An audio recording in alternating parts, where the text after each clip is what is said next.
할렐루야. 오늘 보실 하나님 말씀은 사사기 16장 15절에서 30절 말씀입니다. 구약성경 사사기 16장 15절에서 30절 말씀을 제가 공독해 드리겠습니다. 들라가 삼손에게 이르되 당신의 마음이 내게 있지 아니하며 당신이 어찌 나를 사랑한다 하느냐. 당신이 이로써 3번이나 나를 희롱하고 당신의 큰 힘이 무엇으로 말미암아 생기는지를 내게 말하지 아니하였도다 하며 날마다 그 말로 그를 재촉하여 조르매 삼손의 마음이 번뇌하여 죽을 지경이라. 삼손이 진심을 드러내어 그에게 이르되 내 머리 위에 삭도를 대지 아니하였나니 이는 내가 모태에서부터 하나님의 나시린이 되었음이라.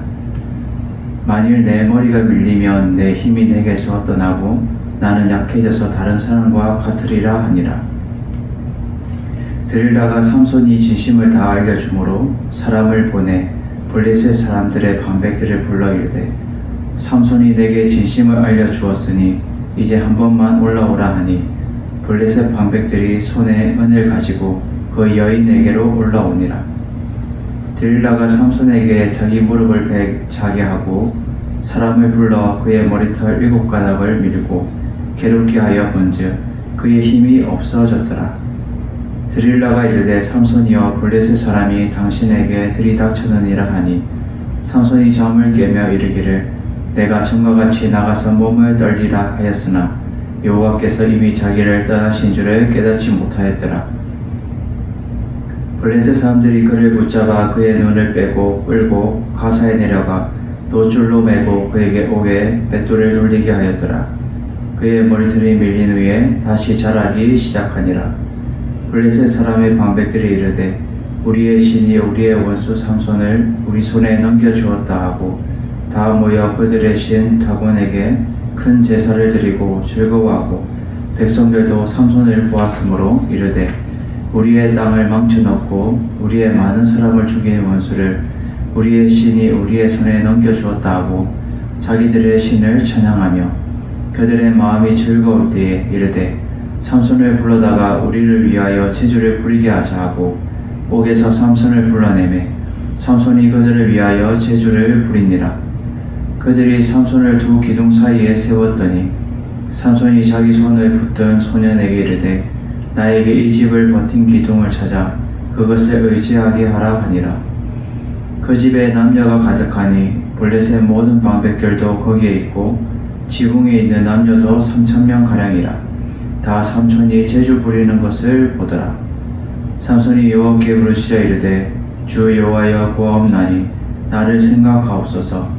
하나님이여 구하옵나니 이번만 나를 강하게 하사 나의 두뇌를 뺀 블레셋 사람에게 원수를 단번에 갖게 하옵소서 하고 삼손이 집을 버틴 두 기둥 가운데 하나는 왼손으로 하나는 오른손으로 껴 의지하고 삼손이 이르되 블레셋 사람과 함께 죽기를 원하노라 하고 힘을 다하여 몸을 굽히매 그 집이 곧 무너져 그 안에 있는 모든 방백들과 온 백성에게 덮이니 삼손이 죽을 때에 죽인 자가 살았을 때 죽인 자보다 더욱 많았더라. 아멘. 할렐루야. 오늘 말씀의 제목은 하나님이 주신 힘과 기회라는 제목으로 말씀을 전하도록 하겠습니다. 프랑스가 옛날 혁명시대 이 나라일 때 윌리엄 브래드릭 2세가 왕이 되었는데 그를 반대하는 사람 중에 마인포드라는 사람이 있었습니다. 이 왕은 마인포드를 감옥에 잡아가지고 그에게 사형 선고를 내렸죠. 마인포드는 계속 왕을 반대하니까 왕이 눈에 거슬려서 그를 감옥에 가두고 결국은 마인포드도 죽을 날을 기다리며 감옥에 갇혀 있었는데 어느 날 한 목사님이 오셔서 전도를 하시고 이 성경책 한 권을 주고 갔습니다. 그는 성경책을 받아 읽었는데 이제 죽을 날을 기다리기 때문에 마음 깊이 그 성경책을 깊이 묵상하며 받아들이며 읽었습니다. 성경의 시편 50편 15절 말씀에 마인포드는 크게 깨달음을 얻게 되었습니다. 환난 날에 나를 부르라. 내가 너를 건지리니 내가 나를 영화롭게 하리로다 라는 말씀을 붙잡고 그는 그 시간, 힘든 그 시간부터 또 지금 현재 있는 그 시간에 하나님께 간절하게 기도를 하기 시작했습니다. 밤에는 자는 것도 있고 눈물을 흘리며 지난날의 모든 죄를 회개하며 기도하였는데 그 밤에 프레드릭 왕도 잠이 오지 않고 또 왕도 이 예수 믿는 사람이라고 해서 기도하게 되었습니다. 하나님이시여 나에게 잠을 주시옵소서. 내가 이 밤에 평안히 잠을 자면 내일 주님께서 기뻐하시는 일을 하겠습니다 라고 이 기도를 드린 후에 정말 잠이 오지 않게 되었는데 그 기도를 하고 나서 이제 잠이 오게 되는 거죠. 그리고 왕은 이제 잠을 잘 잤습니다. 그리고 날이 밝아서 잠을 깨니 몸이 가뿐한데 아침에 이제 왕비를 만나서 간밤에 되어진 일들을 이렇게 자초지정을 쭉 설명을 하게 되었던 거죠. 나는 지난밤에 잠이 오지 않아서 내가 하나님께 기도했어. 하나님께서 잠을 주시면 평안히 자고 일어나 새날에 주님을 기쁘시게 하는 일을 하겠다고 나는 분명히 하나님께 맹세하고 약속하였어. 이 왕비가 그 말을 듣고 이렇게 말했습니다. 그럼 당신이 주님이 기뻐하시는 일을 당연히 하셔야겠군요 라고 얘기를 했던 거죠. 그러면 내가 무슨 일을 해야 내가 좋은 일이 있을까요? 라고 이제 왕비에게 물었습니다. 그럼 왕비가 좋은 일이 있습니다. 그게 뭐요? 라고 물었던 거죠. 그러니까 왕비가 그는 마인포드를 석방해 주세요 라고 얘기를 했던 거죠. 마인포드를 왕비는 당연하다는 식의 얘기를 했던 거죠. 그 무엇 때문에 마인포드를 풀어줘야 된단 말이오 라고 얘기를 했던 겁니다. 그러니까 왕비가 마인포드는 죄가 없지 않습니까? 당신을 반대한 것뿐에 그 죽을 죄를 지은 것이 아니겠습니까? 죄 없는 사람을 죽이면 하나님이 기뻐하지 않으십니다. 그러니 마인포드를 석방시키는 일이 하나님이 기뻐하실 일입니다 라고 말했던 겁니다. 그래요? 그럼 마인포드를 내가 당장 석방시키겠소 라고 해서 왕은 그를 반대하는 정치적인 반대 인물을 살려보내게 되었던 거죠. 마인포드는 절망 제일 고비의 순간에도 절대적으로 하나님을 의지하고 그 성경에 의지하여서 기도를 하였던 겁니다. 그 기도의 능력이 이 불가능한 일도 가능하게 만든다라는 것을 우리에게 알려주고 있다는 거죠. 1900년도에 중국에서 이 의아단이라는 사건이 있었습니다. 이 사건을 통해서 많은 선교사들이 핍박을 받고 죽어갔던 거죠. 그래서 중국에 여기저기 선교사들이 죽임을 당하며 산속으로 쫓기고 있었습니다. 이 사람 저 사람으로 집으로 이제 피신하는 도중에 그들은 고통과 박해를 경험하면서 지치다 못해 글로버라라는 이 선교사의 부인이 어느 날 하나님을 원망하기 시작했던 거죠. 계속 이제 선교사들이 피해를 보니까 하나님 정말 살아계십니까? 나는 이제 하나님을 저주할 수밖에 없습니다.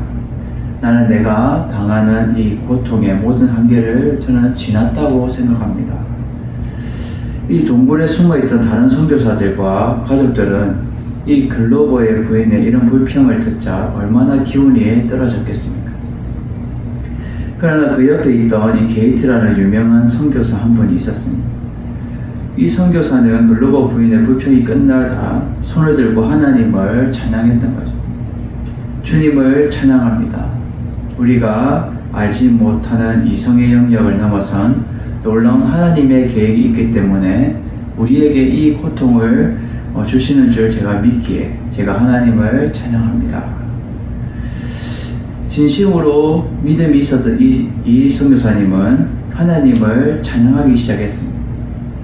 그런데 이 찬양이 세상스럽게 이상하게 선교사들을 핍박하던 순교 행진을 그만 멈추게 하고 다시 중국의 땅에 놀라운 하나님의 부흥을 가져오는 역사가 되는 계기가 되었다라는 거죠. 산성 여러분, 오늘 이 두 예화가 주는 의미는 하나님이 주시는 놀라운 그 기도의 능력과 찬양의 소리를 나여서 죽을 영혼들을 살리는 이 기적과 놀라운 하나님의 힘을 보여주고 있다라는 거죠. 우리는 오늘 이 말씀을 통하여서 하나님의 힘과 기회를 주실 때에 우리가 어떠한 자세로 살아가야 할지를 세 가지를 통하여서 우리가 삶에 적용하면서 살아갔으면 합니다.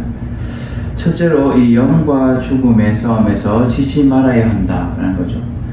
오늘 본문 15절에서 17절 말씀을 제가 봉독해 드리겠습니다.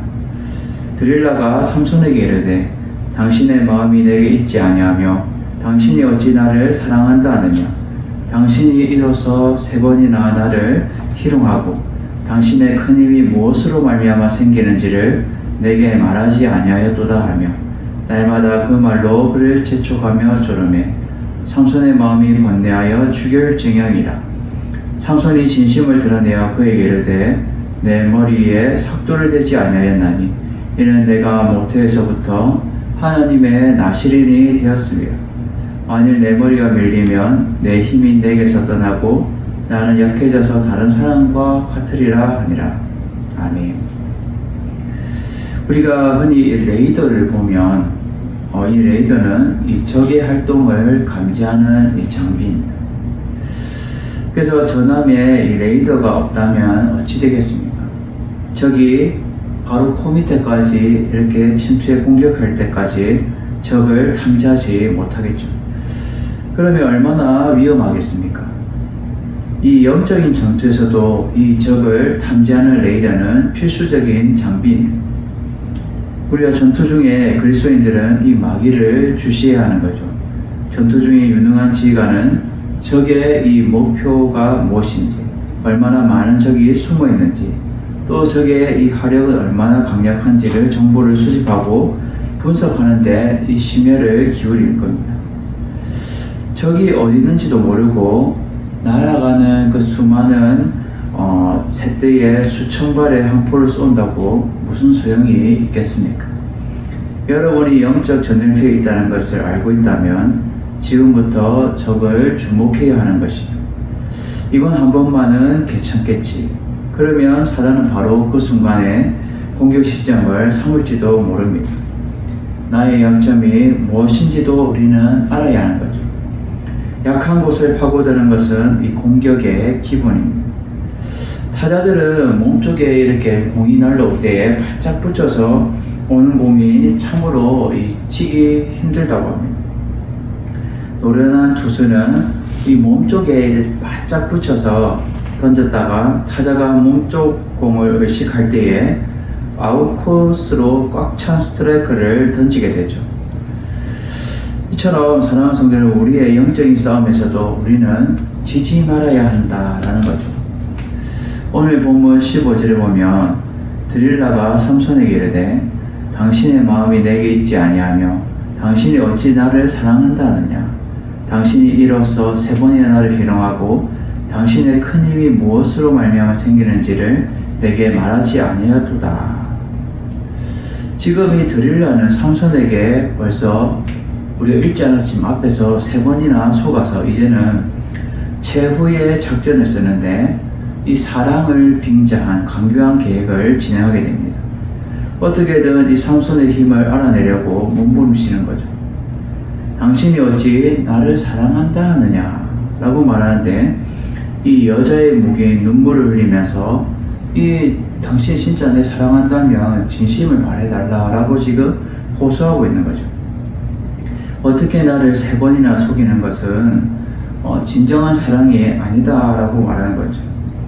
나를 진정으로 사랑한다면 당신이 나오는 그 큰 힘이 어디서 생기는지 나에게 말해달라 라고 집요하게 유혹하고 있는 것입니다. 16절에도 말씀하듯이 삼손은 괴로워하고 있습니다. 날마다 그 말로 그를 재촉하여 조르매 삼손의 마음이 번뇌하여 죽을 지경이라 라고 말하듯이 하나님께로부터 후회를 받은 나시린인데 이 비밀을 알려주면 안 되는데 날마다 드릴라가 이 삼손을 계속 재촉하여 쫓음으로 인하여서 그의 마음이 심히 괴로운 상태에 있는 것입니다. 드릴라는 진심으로 사랑하는데 그 사랑을 몰라준다고 하니 힘든 것이죠. 여기서 이 번뇌하여라는 것은 찢다라는 의미로 지금 삼손의 마음이 찢어질 정도로 심히 괴로운 상태인 것입니다. 17절에 보면 삼손이 결국 못 버티고 어떻게 말해요? 진심을 드러내어 그에게 말하게 되죠. 내 머리 위에 삭도를 대지 아니하였나니 이제는 내가 모태에서부터 하나님의 나시린이 되었습니다. 만일 내 머리가 밀리면 내 힘이 내게서 떠나고 나는 약해져서 다른 사람과 같게 된다라고 진심을 드릴라에게 말하게 됩니다. 여기서 이제 진심을 드러내어라고 말하는 것은 삼손은 나시린으로서 하나님의 이 계명을 끝까지 지키는 것을 결국 어떻게 해요? 포기하고 인간적인 욕정에 무릎을 꿇고 무너지게 됩니다. 이 삼손은 사자를 찍어 죽일 만큼 강하였고 또 1,000명의 블레셋 사람들을 이 나귀 턱뼈 하나로 쳐 죽일 수 있는 힘을 있었으나 결국 뭐예요? 그 사랑의 유혹에 약해지고 결국 거기서 빠져나오지 못하게 된 것입니다. 결국 삼손은 이 영과 육의 싸움에서 결국 육에게 지고 말았던 것입니다. 산성들 여러분, 우리들도 삶마다 살아가면서 영의 싸움 또 육의 싸움이 우리 삶 가운데 펼쳐져 있습니다. 우리가 주일날 되면 교회를 가야 하고 또 주님을 만나야 되는데 교회를 안 가고 조금 더 자고 싶고 또 친구를 만나고 싶고 또 더 재밌는 것을 내가 누리고 싶은 이 욕구가 올라올 때 우리는 그러한 것들을 과감하게 우리가 뿌리치고 승리할 수 있어야 된다라는 거죠. 그럴 때 주님이 원하시는 삶을 우리는 주시는 그 힘과 기회를 우리가 누리면서 살아갈 수 있다라는 거죠. 두 번째로 하나님이 우리에게서 떠나시면 영육이 다 힘들게 된다라는 거죠. 오늘 본문 19절에서 20절의 말씀을 제가 봉독해 드리겠습니다. 드릴라가 삼손에게 자기 무릎을 베고 자게 하고 사람을 불러 그의 머리털 7가닥을 밀고 괴롭게 하여 본즉 그의 힘이 없어졌더라. 드릴라가 이르되 삼손이여 블레셋 사람이 당신에게 들이닥쳤느니라 하니 삼손이 잠을 깨며 이르기를 내가 전과 같이 나가서 몸을 떨치리라 하였으나 여호와께서 이미 자기를 떠나신 줄을 깨닫지 못하였더라. 아멘. 우리 유대한 이 마르틴 루터 종교개혁자 마르틴 루터는 일찍이 이 종교개혁을 추진하면서 수없는 위험과 이 박해에 직면하였습니다. 그때마다 루터는 테이블 위에 손가락으로 비비드라고 썼던 거죠. 영어로 비비드. 이 의미는 그는 살아계시다 라는 말을 반복해서 썼다고 합니다. 비록 아무런 힘도 능력도 없는 나약한 존재이지만 하나님께서 살아계시다는 사실을 의지하였던 것이죠. 모든 사람이 교황의 편이고 모든 상황과 조건이 그 루터에게는 불리하게 돌아가고 있음에도 불구하고 루터는 자신의 힘과 능력의 원천이 무엇인지 잘 알고 있었던 거죠. 종교개혁의 성공은 하나님은 살아계시다라는 이 한 개혁가의 하나님을 향한 진실한 신앙 고백 위에 가능할 수 있었던 것입니다. 먹전구름이 하늘 위를 뒤덮고 있을지라도 그 구름 뒤에 빛나는 태양이 있음을 우리는 잘 알고 있죠. 비록 시련과 재난에 태풍이 몰려와도 그 태풍의 배후에 계시는 분은 살아계신 하나님이시오 그분이 내 편이라는 확신을 갖고 살아가야 한다는 거죠. 우리가 베드로가 예수님에게 너는 누구라고 하느냐라고 물을 때 주는 그리스도시요 살아계신 하나님의 아들이시다 라고 말합니다. 베드로는 그 신앙 고백에 살아계신 하나님입니다 라는 것을 고백하고 있는 겁니다. 성령께서 말씀하셨지만 살아계신 하나님의 아들 이게 예수 그리스도라는 거예요. 우리는 그 살아계신 하나님은 살아계시다라는 것을 우리는 알고, 하나님 우리에게서 떠나시면 결국은 우리가 영육이 다 힘들어지게 되는 거죠. 오늘 본문 19절을 보면 드릴라가 삼손에게 자기 무릎을 베고 자기하고 사람을 불러 그의 머리털 7가닥을 밀고 괴롭게 하여 본즉 그의 힘이 없어졌더라 라고 말씀하고 있습니다. 여기서 괴롭게 하여 본즉 그 힘이 없어졌더라 라고 말하는 것은 삼손의 힘이 외적인 이 머리카락에 있었던 것이 아니라 하나님의 사람으로 되기를 거부했을 때부터 벌써 힘이 없어졌던 거죠. 이 머리카락이 뭐가 그렇게 중요하겠습니까? 근데 결국은 이 머리카락보다도 벌써 진실을 말하면서부터 하나님의 사람 되기를 거부했을 때부터 힘이 없어졌던 거죠. 이 나신인으로서 비밀을 말하지 말아야 함에도 불구하고 실토함으로 인하여서 결국 하나님의 신이 떠나게 되어버렸던 것이죠. 20절에 보면 드릴라가 이르되 삼손이여 블레셋 사람이 당신에게 들이닥쳤느니라 하니 삼손이 잠을 깨매 이르기를 내가 전과 같이 나가서 몸을 떠치리라 했으나 여호와께서 이미 자기를 떠나신 줄을 깨닫지 못하였더라 라고 말하고 있습니다. 여기서 중요한 사실은 여호와께서 이미 자기를 떠나신 줄 깨닫지 못한 것. 나시린의 상징인 이 머리카락이 깎아져서 없어진 것은 하나님의 종으로서 자격을 상실함했고 하나님의 권능도 더 이상 그에게 머물지 않았던 거죠. 그러나 사실도 모르고 위기에 처한 이 삼손은 예전처럼 자신의 힘을 가시해 보려고 했지만 무기력해지고 힘이 나오지 않았던 것입니다. 그리고 사랑했던 여인에게 철저하게 어떻게 됩니까? 배신을 당하게 되었습니다. 가장 중요한 것은 하나님의 손길이 그에게서 떠났다는 사실이 더욱더 그를 더 절망하게 만드는 것이죠. 그리고 영육이 다 힘들어지는 상황 가운데 최악의 상황에 거하게 됩니다. 사랑하는 성도 여러분, 우리들 또한 하나님이 함께하지 않으시면 우리의 살아가고 있는 이 환경, 시간, 모든 것들이 얼마나 무의미하고 얼마나 힘들고 어려운 가운데 처하게 되겠습니까? 그리고 무의미한 삶 가운데 처하게 되고 게으름과 나태한 삶, 그리고 힘든 일 또한 우리에게 주어지게 될 것입니다. 하나님이 우리와 함께 하시면 이 모든 것을 이길 수 있는 힘과 권능을 주시는 것입니다.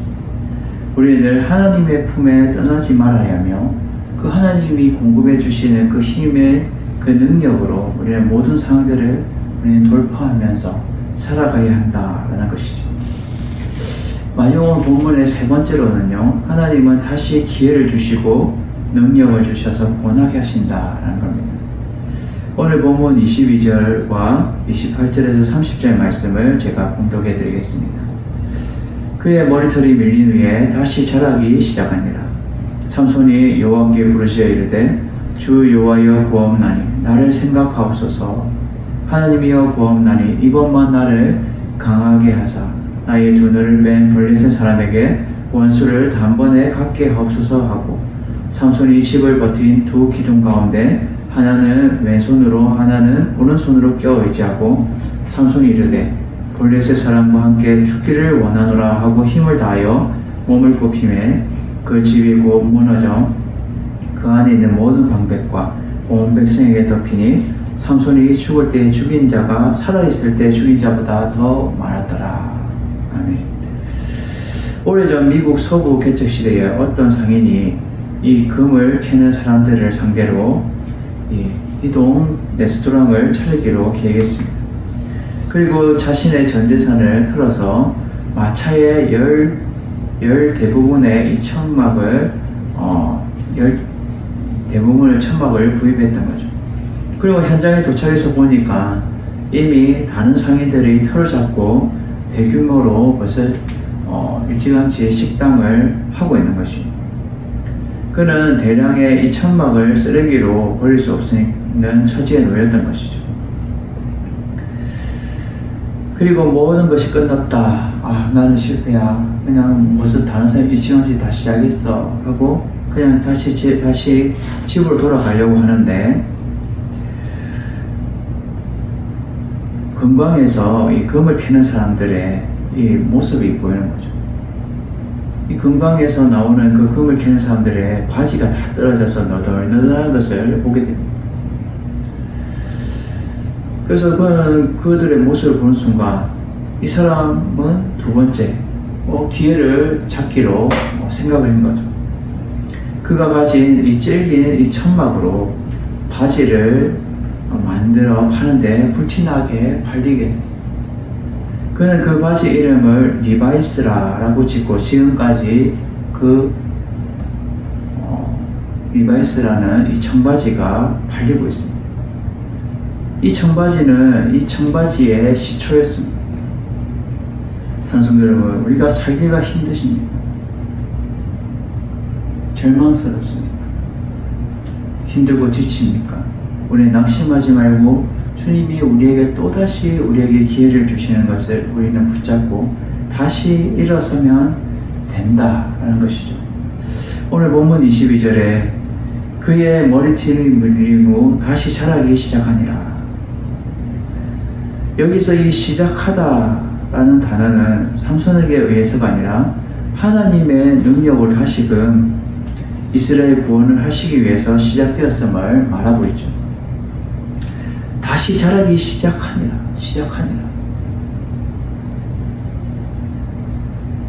삼손에 또한 육의 눈이 읽고 옥중에서 맷돌을 돌리는 중에도 서서히 이 영의 눈이 되어지기 시작했음을 지금 예표하고 있는 거죠.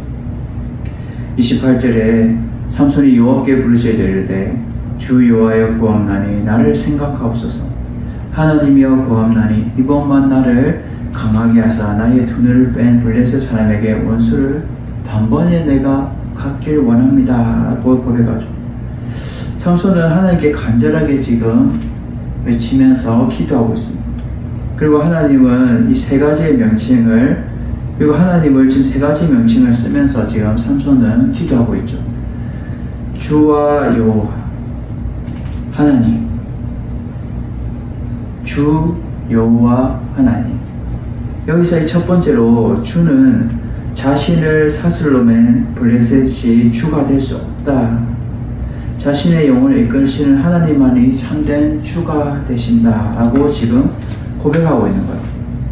그리고 두 번째로 이 여호와는 이스라엘 백성을 구원하실 분은 오직 이 여호와뿐밖에 없다라고 고백하고 있는 거죠. 세 번째로 이 하나님은 이스라엘의 하나님이 신 중의 신이요 반드시 승리할 것이다 라는 이 확신에 찬 고백을 담고 있는 것입니다. 여기서 이 나를 생각하옵소서 라고 말하고 있는 것은 일찍이 하나님께서 자기를 하나님의 종으로 구별해 주신 것과 다시금 자신을 사용해 달라고 기도하고 있는 거죠. 다시 한번 하나님의 손길을 내가 받기 원하고 주님의 기회를 내가 사용되기 원합니다 라고 지금 고백하고 있는 겁니다. 나의 두 눈을 뺀 블레셋 사람에게 원수를 단번에 갚게 하옵소서. 이 기도를 보면 삼손의 기도는 자신의 두 눈을 위해서 기도한 것이 아니라 자신에게 물론 이스라엘 백성들이 그동안 삼손이 잡혀감을 통하여서 얼마나 블레셋에게 고통을 당했습니까? 그 고통을 준 이 원수인 블레셋 족속에게 대해서 원수를 단번에 갚게 해달라고 기도를 하고 있는 거죠. 한 번에 모든 것을 하나님이 행하여 주십시오 라고 기도하고 있는 거예요. 29절에 30절에 삼손이 집을 버틴 두 기둥 가운데 하나는 왼손 하나는 오른손을 의지하고 내가 블레셋 사람과 함께 죽기를 원하노라 라고 이 힘을 딱 냈을 때에 어떻게 됩니까? 그 모였던 그 연회장에 많은 3,000명이 모였는데 그것을 그 집이 무너지고 내리고 결국은 모든 방백과 모든 백성이 삼손이 살았을 때 죽였던 사람보다 더 많이 죽게 된 거죠. 그 집을 버틴 그 두 기둥은 두 팔로 하나씩 끌어안고 밀기 시작했죠. 기도 이후에 확신에 찬 믿음의 행동이었다라는 거죠. 그리고 뭐라고 외칩니까? 제가 앞서도 말한 것처럼 블레셋 사람과 함께 죽기를 원하노라. 내가 죽으면 죽으리다 라는 지금 고백으로 자기 한 몸을 던져 이 이스라엘 백성을 구원하고자 하였다라는 거죠. 이러한 삼손의 죽음은 우리는 자살로 보면 안 되고 하나님이 다시 삼손에게 기회를 주시고 능력을 주시고 힘과 능력을 주셔서 이스라엘을 이 삼손을 통하여서 구원하겠다라는 마음에 자신도 그 마음에 반응하여서 비롯됐다라는 거죠. 성청 여러분, 하나님은 우리들에게 다시금 기회를 주시고 능력을 주셔서 주의 일들과 우리의 삶 가운데 승리를 하기를 원하고 바라고 계십니다. 때로는 낙심하고 힘든 일이 우리에게 주어진다 할지라도 하나님은 다시금 우리를 일으켜 세워주셔서 하나님의 그 나라를 이루어 가신다라는 사실이죠. 사랑하는 성도 여러분, 오늘 말씀해 주시는 메시지는 하나님은 우리의 삶 가운데 영적으로 우리가 지시 말고 이기도록 도와주시지만 때로는 연약하고 쓰러지더라도 다시금 힘과 생과 기회를 주셔서 일어서게 하시고 그 일들을 감당하게 하신다라는 사실. 우리가 이러한 사실을 알고 한 주간 여러분들이 하나님이 살아계시는 그 하나님이 늘 나와 함께 하신다 라고 우리는 늘 의지하면서 살아가는 여러분 되셔서 주님께서 주시는 그 힘과 그 기회를 여러분들이 마음껏 발휘하며 또 힘있게 살아가는 여러분 되시기를 주님의 이름으로 축원을 드립니다.